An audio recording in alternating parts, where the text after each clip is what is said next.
This is 6.5, part 2. We're continuing to solve square root and other radical equations. This half of 6.5 is much more difficult than the first half, so make sure that you have plenty of time and that you're paying attention when you're doing this one. What makes this more difficult is that we will have x's on both sides of the equation. So we're trying to isolate the variable, but if we subtract the x over to the left side, it will not combine with the x that's on the left side because the one on the left side is under the radical. So what we're going to do is move the 5 to the right side.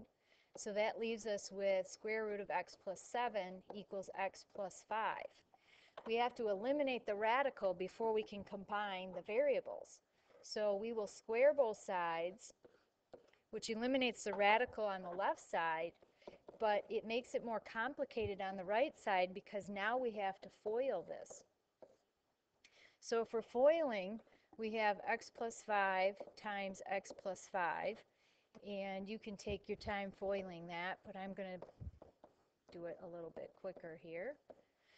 So now we have a quadratic instead of a linear. So to solve a quadratic, you move all of your stuff to the same side of the equation. So we're going to subtract x and we're going to subtract 7, getting everything on the left side of the equation. So we have x squared plus 9x plus 18. Then this can be solved by factoring. So if we factor this, it'll factor as x plus 6 and x plus 3. And using the zero product property, we get our solutions, x equals negative 6 and x equals negative 3. When you get two solutions, it becomes more important than it was before to check your solution because it's likely that one of your two solutions is an extraneous solution, meaning it looks like it's a solution, but it really is not. So we're going to plug the negative 6 in here and here, and we're going to simplify the left side and see if it equals negative 6. So negative 6 plus 7 is 1. Square root of 1 is 1. And 1 minus 5 is negative 4. So as it turns out, this negative 6 is an extraneous solution. We got that solution when we squared both sides and introduced extra variables into the equation. So let's check the 3. So if we put the negative 3 in here, we get negative 3 plus 7 is 4. Square root of 4 is 2. 2 minus 5, we were checking to see if that equals negative 3. And 2 minus 5 does equal negative 3. So this is a good solution where negative 6 was extraneous. Here's one for you to try. Hit pause while you work it out, and when you're done, hit play and see how you did. Okay, on this one, after you move the 3 to the right-hand side, it becomes negative. Make sure that you FOIL x minus 3 so that you get all parts of your trinomial. And if you solve it, you get x equals 10 and x equals 1. Now you still have to check those solutions and see if they work. So hit pause while you check. When you check x equals 10 in the green here, you see that you get 7 plus 3 equals 10, which is true.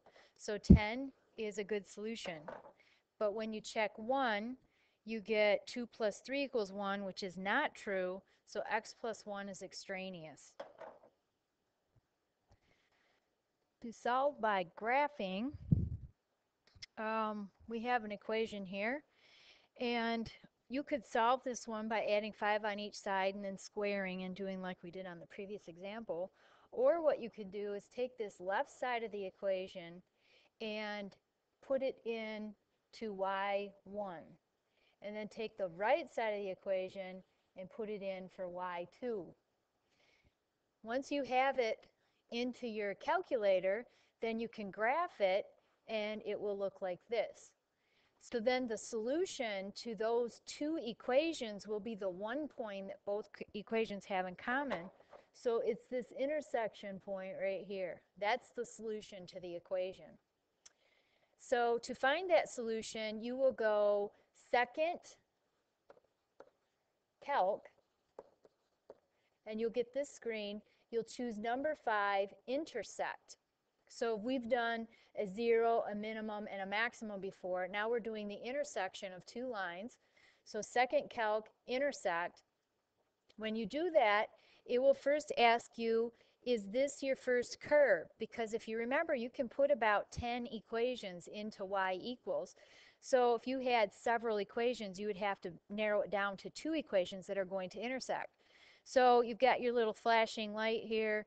Is that your first curve? Press enter to say yes. And from here, we're going over here. Then the calculator will ask you, is this your second curve? Right there. And there's a little dot. Press enter to say yes. And then next thing you have to do is guess, because it's possible for two lines to intersect in two places. So you're going to use your arrow keys, your left and right arrow keys, to try to get that cursor on the intersection point. When you have it approximately there, press enter for the guess, and then it will tell you your intersection occurs when x is -3 and y is -3. You can check that solution by plugging it into our original equation here, but from the graph we know it's going to work. -3 plus 7 is 4. Square root of 4 is 2. 2 minus 5 is -3. So that's solving by graphing. Okay, this is where it gets very difficult when you have two radicals in the equation. So to solve when we have two radicals, the first thing we'll do is move the one radical over to the right side of the equation. So we're going to keep the 2x plus 1 where it is. We're going to add square root of x, so we have 1 plus root x. Now we have to square both sides of the equation. When we square the left side, the squaring eliminates the radical, which is good. But when we square the right side, we have to FOIL. So we're FOILing 1 plus root x. That's going to give us, first is 1 times 1 is 1. Outside is 1 times root x. Inside, 1 times root x again. And last, root x times root x, which is root x squared. So simplifying, we have 2x plus 1 equals 1 plus 2 root x plus x. And we still have a radical in the equation. We're still trying to get rid of our radicals so that we can then combine our variables. So we're going to subtract the 1 over to the left side. We'll subtract the x over to the left side. So that gives us just x on the left side because the 1's cancel. 2x minus 1x is x. On the right side, the 1's have canceled, the x's have canceled. We still have 2 root x. Now we can square both sides to eliminate our last radical. And when we do that, we get x squared on the left, but on the right we have to distribute that exponent in here. So we get 2 squared is 4, and square root of x squared is just x. To solve this then, we will subtract the x to the left side because it is a quadratic and you want it to equal 0. Then we can factor out a GCF, which is x. That leaves us with x minus 4. And so our solutions will be x equals 0 and x equals 4. Of course, we have to check these to make sure that they are not extraneous. So if we plug a 0 in here and here, we have 2 times 0 is 0. 0 plus 1 is 1, so the square root of 1 is 1. And the square root of 0 is 0, so 1 minus 0 equals 1. That is true, so that's a good solution. Now we'll check the 4. So we're going to put 4 in here. 2 times 4 is 8. 8 plus 1 is 9. Square root of 9 is 3. And we're going to have a 4 in here also. Square root of 4 is 2. So 3 minus 2 is 1. We got 2 good solutions this time. Here's one for you to try. And when you're done, check your answer.